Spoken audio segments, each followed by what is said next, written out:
DJ Sarfaraz Nawada.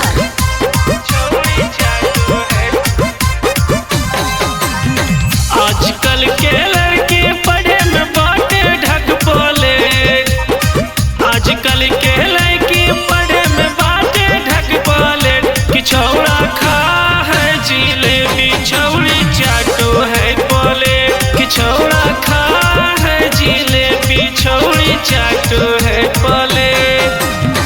आजकल के लड़के पढ़े में बाटे ढक बोले, आजकल के लड़के पढ़े में बाटे ढक बोले कि छौड़ा खा है जिलेबी छौड़ी चाटो है बोले कि छौड़ा खा है जिलेबी छौड़ी चाटो है बोले।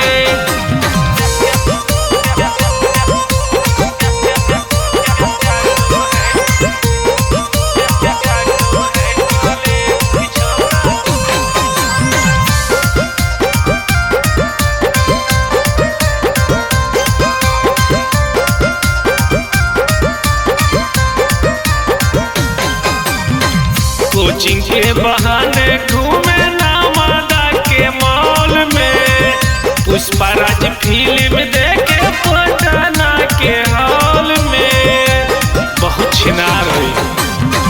कोचिंग के बहाने घूमे नामादा के मॉल में, पुष्पराज फिल्म देखे पटना के हॉल में।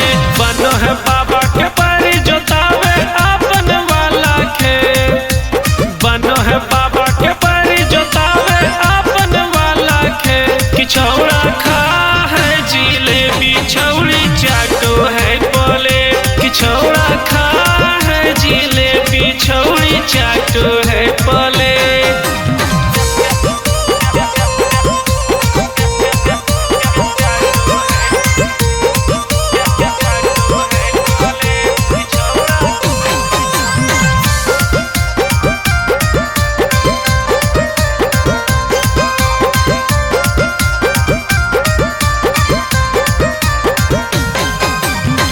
पापा के पैसा उड़ाबो के पार्टी में, कितना छौड़न के ई सुताल के खाटी में।